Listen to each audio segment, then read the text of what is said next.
সুতরাং আজকে এই পর্যায়ে এসে মানুষ এত হিংস্র, জঘন্য এবং বর্বর হতে পারে, গোটা পৃথিবী আবার সেটি পার্থক্য করেছে। আমরা এর তীব্র নিন্দা এবং প্রতিবাদ জানাই। আমরা লক্ষ্য করছি এই বিপ্লব উত্তর সারা দেশে একটি দল দর্শন, দখলদারিত্ব এবং মানুষের উপরে অত্যাচার চালিয়ে আসছে।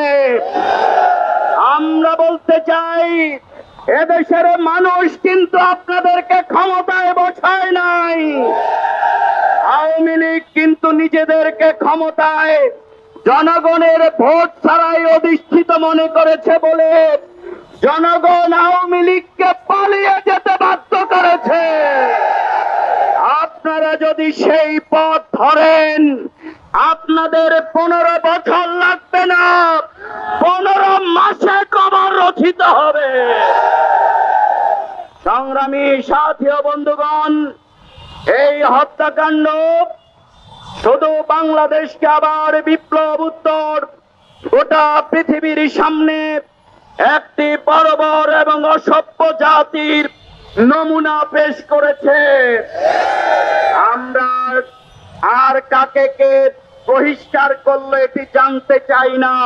কেউ কেউ বলে থাকেন গোপনে চাঁদা নাকি পুরস্কার, আর প্রকাশ হলে বহিষ্কার।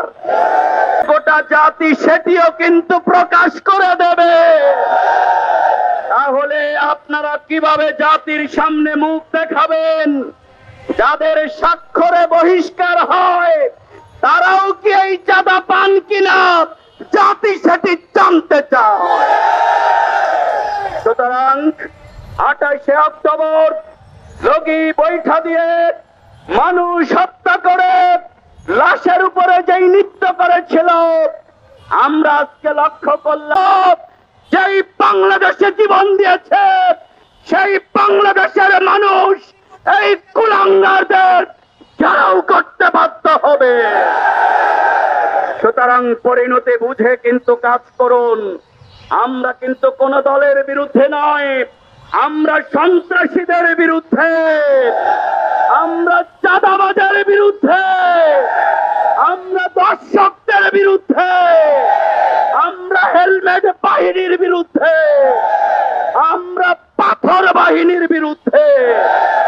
সুতরাং অবিলম্বে গণহত্যাকারীদের বিচার হতে হবে। ওখানেও অবিলম্বে লেভেল প্লেইং ফিল্ড তৈরি করতে হবে। অবিলম্বে চাঁদাবাজি অপরাধ বন্ধ করতে হবে। জুলাই বিপ্লবের শহীদদেরকে পুনর্বাসন করতে হবে।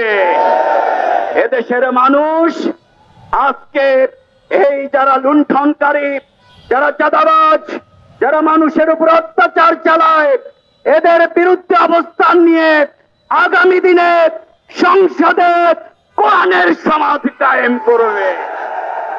সুতরাং আসুন আজকের এই বিক্ষোভ সমাবেশ থেকে আমরা আমাদের প্রিয় ভাই সোহাগ সহ যারা নির্যাতিত হয়ে শাহাদাত বরণ করেছেন সবার শাহাদাতের সর্বোচ্চ মর্যাদা কামনা করি। শোকাহত পরিবারের প্রতি সমবেদনা জানাই এবং বাংলাদেশ জামাত ইসলামী নির্যাতিত সকল পরিবারের পাশে থাকবে ইনশাআল্লাহ। বান্ডেল থাকলে প্রতি সেনমানিতে টাকা বাঁচবে। বিকাশ সেনমানি বান্ডেল কিনে জিতুন প্রতি লেনদেনে।